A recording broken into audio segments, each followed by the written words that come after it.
All right, ready to dive in? Today, we're heading to Northeast India Northeast India, yeah. to learn about the Zeliangrong tribe. Cool. Our source material is it's a YouTube script Oh, interesting. from a travel series. It's called The Accidental Explorer, Okay. and I think this deep dive will be really fascinating. Yeah, I'm excited to see what we find too. You know, to uncover some of the treasures Treasures, oh yeah. about their history and their culture and everything. It really does. It feels like an archaeological dig Yeah. going through this script, you know? Yeah, totally. Even though it's just, text on a page. Yeah, it does. Gives us a little peek into their lives. Totally. So, who are the Zeliangrong people? So the name itself is actually a clue. Hmm. Zeliangrong represents 3 distinct tribes. Okay. The ZMA, the Liang Mai, and the Rong Mai. Okay, so the name is like a fusion of all 3. Yeah, they've come together as one. That's cool. Mhm. And they live in a Yeah, it's a huge area. pretty expansive area, right? Yeah, if you can picture like 12,000 square kilometers Wow. across Nagaland, Manipur, and Assam in Northeast India. Okay. Like rolling hills, Yeah. lush landscapes. Yeah. Really beautiful. So I'm starting to get this picture in my mind. Yeah. And the script also mentions this village Oh, yeah. called Makulangdi. Yeah, Makilongdi, it's legendary. And it kind of connects the Zeliangrong to the Naga A family. broader Naga family. Yeah. Yeah, which is really interesting because the Naga people have this pretty fierce reputation, Okay. for their warrior traditions and their strong cultural identity. Oh, okay. So this connection to Makilongdi links the Zeliangrong to this vast network of tribes. Oh, wow. All known for, their resilience and their unique customs. It's Yeah. like a shared heritage. So they're part of a legacy of strength and independence then? Definitely. Yeah. Yeah. So there's this date that I noticed Okay. that I thought was really interesting, 1947, 1947. right after India gained independence. Right. The Zeliangrong formally united as a group. As a collective, yeah. What do you think the significance of that timing is? I think it's really insightful, the timing. Think about it. A brand new nation, right? Yeah. Tons of change happening. Yeah. And this group decides, okay, this is when we're going to solidify our identity. Hmm. So, it speaks to their effort Yeah. to protect their traditions, their way of life Right. in the midst of all this change. Like they saw a threat, maybe? Yeah, maybe they felt like, okay, things are shifting. We need to really solidify who we are. Yeah, that's... And that commitment to their heritage Yeah. at that moment in time it's really telling. Okay, so let's get into the culture. Yes. This YouTube script describes this festival called Ganengai. Kangai, yeah. What really stood out to you about this festival? Well, it's your classic Yeah. post-harvest festival. It's a time to celebrate, to feast, Yeah. give thanks for the bounty of the year. But what makes it unique are the details. Okay. So imagine vibrant music and dances, elaborate feasts, Oh, cool. and even a ritual sacrifice of a pig. Hold on, wait. Pig sacrifice? Yeah, pig sacrifice. That's not something you see every day. No, it's not. What's the significance behind that? Well, it's a practice Yeah. that's deeply rooted in their traditional belief system, Okay. symbolizing gratitude, appeasement of spirits, Hmm. and a connection to the cycle of life and death. Wow. Okay. It's interesting, right? Yeah. It's a powerful reminder that for many cultures, Yeah. that line between the spiritual and the practical is blurred. Yeah, that's a different perspective for sure. Yeah, it is. And I'm also just, picturing this festival being visually stunning. Oh, it's so visual. Yeah. So colorful. What can you tell us about that? The women wear these flowing skirts. Okay. They're called langmu fisoi. Okay. And the men, they sport these incredible headdresses, Oh, wow. adorned with hornbill feathers. Yeah. Wow, that's incredible. Can you imagine, like, those vibrant costumes against the backdrop of their lush homeland? Yeah. It's like a movie. It's like National Geographic or something. Totally. And the script also mentions intricate carvings and textiles. Yeah, It seems like art is more than just decoration to the Zeliangrong people. absolutely. Yeah. Art's a direct line to their folklore and their beliefs and their daily life. Yeah. Each carving, each textile tells a story, has meaning. Wow. It's like their heritage, their identity woven into a tangible form. It's like holding history in your hands. Exactly. So speaking of history, the script introduces us to this really cool figure, Oh, yeah? Ronnie Gadinlier. Ronnie Gadinli. And I gotta admit, like, a teenage rebel leader fighting against the British? I know. Incredible. What a story. What a story. I want to hear more about. Imagine the courage Yeah. it took for this young woman to Yeah. stand up against colonial rule. Yeah, it makes you question your own bravery. What do you think drove her to lead this rebellion? Well, she wasn't alone. Okay. Along with Haipuja Doneng, Okay. she spearheaded this movement called the Haraka movement. Okay. And this was more than just a political uprising. Oh, okay. It was a spiritual revival that sought to revitalize Zeliangrong culture. So it was a fight for their cultural and spiritual identity. Yeah, and their freedom. Wow, fascinating. Mm-hmm. Can you tell me more about this Haraka movement? Yeah, it's interesting. It's a blend of the old and the new. Okay. So they emphasize the worship of one god, Okay. Pingwang, Ting. but while still honoring their ancestral traditions. So it was like a unification. It's a unification, yeah, Yeah. under this shared belief system, Yeah. Really smart for the time. while pushing back against these external forces, like, Yeah. very strategic. And now here's an interesting detail from the script. Okay. It says that while most Zeliangrong people are Christian today, Right. some still practice Haraka beliefs. Yeah. Or variations of it. Yeah. It's really interesting. Why do you think that is? It's a testament to the staying power Yeah. of these yeah. traditional beliefs, Yeah. even in the face of, large-scale religious shifts. Right. It shows how a community can navigate Yeah. the arrival of new faiths Yeah. while still holding on to parts of their own spiritual heritage. Like their cultural identity is just so woven in. Yeah, exactly. It's amazing how much we've already uncovered about the Zeliangrong. I know, right? We're just getting started. And this is just, from this YouTube script. Yeah, I'm like, yeah. this is just the tip of the iceberg. Totally. I'm excited to keep digging. Me too. So we've explored their origins, this Yeah. vibrant culture, Yeah. and we've even touched upon like their spiritual landscape. Hmm. But what about the Zeliangrong of today? Yeah, what are their lives like now? Yeah, what challenges and aspirations do they face? I'm curious about that. We'll dig into all of that and more. More to come. When we return for part 2 of our deep dive, welcome back to our deep dive into the world of the Zeliangrong. Back into it.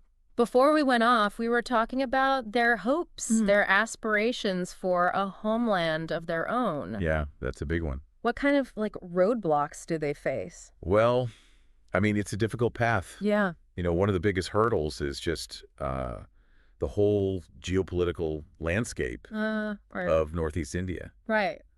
Think of it like a puzzle, Yeah. a giant puzzle with different states, different political agendas, Right. competing interests. Yeah. So trying to carve out a new state Yeah. out of that, puzzle, it's a challenge. I can imagine. So it's not just about drawing lines on a map then. No, it's way more complicated than that. You have to Right. negotiate with multiple state governments, Wow. plus the central government. Right. It's a slow, it can be a really slow process. Yeah. And incredibly politically charged. Right, of course. Lots of different viewpoints to consider. So it's a delicate balancing act. Yeah, definitely a balancing act. Are there other challenges besides, the political ones? Yeah, I mean, economic viability is huge. Right. A new state, it needs to be able to stand on its own 2 feet. Yeah.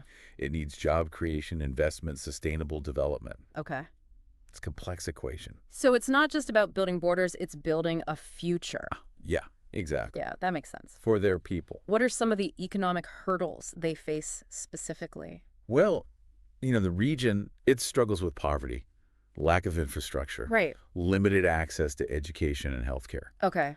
Those are all, pretty essential Yeah. for a thriving society, Of course. and they need to be addressed. So it sounds like a monumental task. It is. It is. Are they just sitting back and waiting for things to happen? Oh, no, not at all. Okay. They're tackling these challenges head on Okay. through activism, Okay. through education, and through initiatives, aimed at economic empowerment. So they're not being passive. They're working within the system, but also on the ground level. Yeah, both. Okay, cool. They're, they're involved in the political process, Yeah. advocating for their rights, Okay. building alliances with other groups. Right. And then at the same time, Yeah. they're working to empower their communities. Yeah. Through education, through entrepreneurship, through sustainable development projects. Right. A multi-pronged approach. Mm-hmm. I think it's important to clarify something here. Okay. They're their desire for this homeland. Yeah. It's not about shutting themselves off from the rest of the world. No, not at all. Right. This isn't about isolation. Yeah. It's about self-governance, Okay. preserving their identity, Yeah. creating a better future On their own terms. on their own terms. Yeah, it goes back to that theme we've been talking about, wanting to control their own destiny, resisting British rule, safeguarding their traditions. It's a constant. Consistent thread. A thread through their history. I like that. Yeah. It's interesting. It is. It's inspiring. So this YouTube script is, it's more focused on the bigger picture. Yeah, the broad strokes. What about the everyday lives of the Zeliangrong people today? Right, right. Well, I mean, the script doesn't get into specifics about, daily routines. Right. But we can kind of piece together a picture from what we know. Yeah. They live predominantly in rural areas. Okay. Agriculture is a cornerstone of their livelihood. Okay. Remember how they talked about rice and maize, Yeah. bamboo shoots? Mm-hmm. Those are staples in their diet, Yeah. grown and harvested, by their own hands. So they're still connected to the land. Oh, very much so. Yeah. Very connected. What about their social structures? Well, they have a strong tradition of communal living. Okay. And family ties are very, very strong. Okay. Their villages often function as like these tight-knit units Yeah. where everyone looks out for each other. Oh, that's nice. That sense of collective responsibility is like woven into their culture. It makes me think back to their decision to formally unite. Yeah, in 47, Yeah, in 1947, that was a conscious choice. to face the future together. Yeah. Yeah. And it seems like that's worked out for them. Yes. Their community bonds are a strength. A source of strength. Yeah. For, And it's a defining characteristic it really is. of their society today. Mm-hmm. We've talked about their past, their present-day challenges, their hopes for the future. Yeah. But these are real people Real people. with real lives, Yeah. real stories to tell. Absolutely. Are there any, personal anecdotes from the Zeliangrong people? It's interesting because the source material, Yeah. being this YouTube script, Right. doesn't offer those little glimpses Right. into personal experiences. Yeah, that's a shame. I know. But we can use our imaginations. Oh, right? totally, totally. We can picture the elders Yeah. sharing their wisdom with the younger generations. Right. The artisans passing down their skills. Yeah. The farmers tending to their crops. Yeah. Children learning about their heritage through songs and dances. Yeah. All those stories are happening. That's a good point. Yeah. It's a good reminder that beneath all the facts and figures, Yeah. there's so much. There's this richness of human experience Right. that we can only just, try to grasp. And that's part of what makes exploring different cultures so fascinating. Exactly. Exactly. So this has been a really eye-opening deep dive. It has. But I gotta admit, I'm left wanting more. I feel it. If our listeners are as captivated as I am, Yeah. where can they go to learn more? Oh, well, there's tons of resources out there. Okay. Academic journals and books, Yeah. documentaries, Yeah. the internet, of course. Right. But, be discerning about those sources. Right, of course. But yeah, there's a lot of information out there And maybe one day our listeners Go can on. take their own accidental explorer trip. in Nagaland. Yeah. It'd be amazing. Do you imagine witnessing the Gongai Festival in person? Oh, I would love that. Or learning about their art directly from the artisans? Yeah. Or listening to the elders share stories? Yeah. That would be incredible. Definitely going on my bucket list. Yeah, mine too. I can already see myself trying to do those dances, Oh, yeah. but I definitely won't be as graceful. And I'm sure they appreciate the effort. I'm sure. But before we, get too carried away with our travel plans, Yeah. let's shift gears a little bit. Okay. Think about some broader themes. Okay. What can we, as individuals living in different parts of the world, Yeah. learn from the Zeliangrong experience? What insights can we apply into our own lives? That's a good question. We'll explore those questions Yeah. when we come back. Okay. For the final part of our deep dive, And we're back for our final look at the Zeliangrong. it's been quite a deep dive, Yeah. Really fascinating stuff. So much to unpack. We've talked about so many things, Mm. like their traditions, their history. Their hopes for the future, yeah. Yeah, what really sticks with me is their just their determination I know. to keep their cultural identity. They're holding on tight. Yeah. Makes you realize how important cultural diversity is So important. to the whole world. I mean, the Zeliangrong, Yeah. with their beliefs and their way of life, Right. they add so much to human culture, right? Yeah, like a tapestry. Exactly. It's a tapestry. And their story shows us that diversity is not just about language or ethnicity. Right. It's about how we see the world. Yeah. You know, how we connect with nature. Just being, Yeah. it's so much more than that. Losing that would be like losing a piece of ourselves. I think so. Yeah. Like a piece of our shared human heritage. Yeah, totally. It's sad because their fight to protect their identity, Yeah.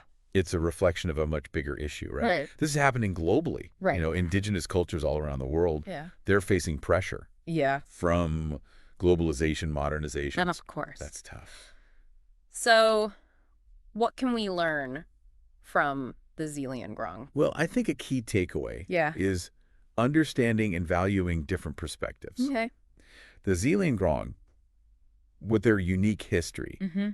they offer us a new lens, right? Yeah. To see the world. Like that, like saying travel is the only thing you buy that makes you richer. Yeah, exactly. Expanding our horizons. Mental and emotional horizons. Yeah. And, you know, it goes beyond just appreciating their art Yeah. or the excitement of the festivals. Right. It's about understanding those deeper values Yeah. that shape their lives, like their emphasis on community, you know, and their connection to the land. Yeah. That's a valuable insight. It does make you wonder, like, have we lost sight of something Maybe we have. in our individualistic societies? I think there's a lot we can learn Yeah. from cultures that, you know, prioritize the collective Yeah.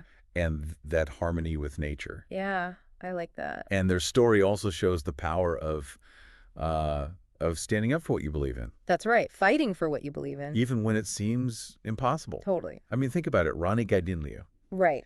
a teenager, Yeah. leading a rebellion, Mm-hmm. and then their pursuit of a homeland. Yeah. They never give up. It's inspiring. It makes you think, what are my values? Right. What am I willing to fight for? What kind of world are we building? Exactly. Well, it's a call to action. It is. We all have a role to play, In protecting diversity. Yeah, supporting those who are protecting their traditions. absolutely. So what can we do? Well, we can support organizations. Yeah, okay. We can educate ourselves, Yeah. advocate for better policies. Right.